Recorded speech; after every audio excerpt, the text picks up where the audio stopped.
আমি আমার পরিবার নিয়ে এখানে বসবাস করি, কিন্তু মাঝে মাঝে তারা আমাকে হুমকি দেয়। হ্যাঁ, এখানে এর মাঝখানে 30-25 সনে তারা সদল বলে আসে, মোটরসাইকেল নিয়ে তো প্রায় 20-25 জন এখানে আসে। আসি আমাকে তারা এখানে একরকম জিম্মি করে ফেলে। তারপরে আমাকে বলে কি যে তুমি আশা সিটির মালিক নজরুলের সঙ্গে দেখা করো। আমি তার সাথে দেখা করবো কেন? আমি তো তার জায়গাতে থাকি না, আমি আমার জায়গায় আমি ঘর বাড়ি বসবাস করে আছি, আমি তার সাথে দেখা করবো কেন? অর্থাৎ তারা যেহেতু আমাকে যেটা বলতে চাচ্ছে যে আমি ওখানে কেউ উস্কোস দিয়ে তাদের সাথে আমি আপোষ করি, এরকম তাদের মনোভাব ব্যক্ত করছে। আমি তাতে বলছি যে না, আমার জায়গাতে আমি বসবাস করছি, আমি ঘর বার করছি, বাড়ি ঘর করছি, আমি চারিদিকে ওয়াল দিচ্ছি, আমি কারেন্ট নিয়ে আসছি, আমি এখানে আমি কেন তার সাথে দেখা করবো? আমার তো প্রয়োজন নাই।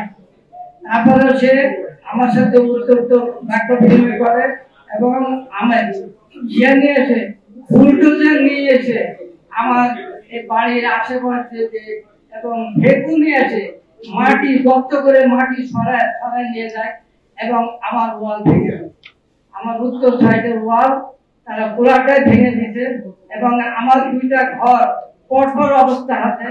আপনারা যদি এটা দেখতে চান আমি সরজমিনে গিয়ে আমি আপনাদের দেখাতে পারি। এবং আমি এখন একটা নিরাপত্তাহীনতায় আছি। তো দয়া করে আপনারা এই ব্যাপারে আমাকে সহযোগিতা করবেন।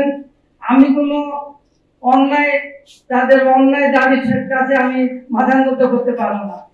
তারা একটা সন্ত্রাস ওখানে সৃষ্টি করে আমরা যাতে ওখান থেকে সরে আসি, ওখানে বসবাস না করি, এই জন্য তারা পায়তারা করতেছে। এর প্রতিনিয়ত তারা তাদের বাহিনী দিয়ে আমাকে হুমকি ধুমকি দিতেছে এবং রাতে আসে আরো অনেকের বাড়িঘর তারা ভাঙচুর করছে। আমি এই পরিস্থিতির মধ্যে আছি, আমি এখন নিরাপত্তাহীনতায় আছি। আমি দক্ষিণখান থানাতে কেস দেওয়ার জন্য গেছিলাম যে আমার ওয়াল ভেঙে দিচ্ছে, আপনারা একটু দেখেন। আমি হাজার চেষ্টা করেও এই দক্ষিণ থানার ওসিকে আমি আনতে পারি না। তিনি আমাকে বললেন যে আপনি সাইকেলের সঙ্গে দেখা করেন। আমি সাইকেলকে ওখানে আসেন কিছু, ওখানে আপনার সাথে দেখা করতে আমি গিয়ে দেখি যে সাইকেল তাড়াতাড়ি লোক। তা আমি তার সাথে দেখে দেখা করে আমরা কি করবো, কোনো আমার ফায়দা হয় নাই। আমি অনেক চেষ্টা করছি একটা সাধারণ একটা জিডি করার জন্য, সেই জিডিটা তারা নেয় না। আমাকে দক্ষিণখান থানার ওসি অনেক পায়তারা করছে যে আমি ভূমি মন্ত্রণালয়তে আমি অনলাইনে একটা জিডি করি। সেই জিডির কপি নিয়ে আমি পরিশেষে দেখলাম যে কোনো কিছুতে আমি অধিকার পাচ্ছি না, আমাকে তোরা উচ্ছেদ করে ছাড়বে। পরবর্তীতে আমি কোর্টের আশ্রয় গ্রহণ করি, ম্যাজিস্ট্রেট কোর্টে আশ্রয় গ্রহণ করি এবং একটা পিটিশন মামলা আমি ওখানে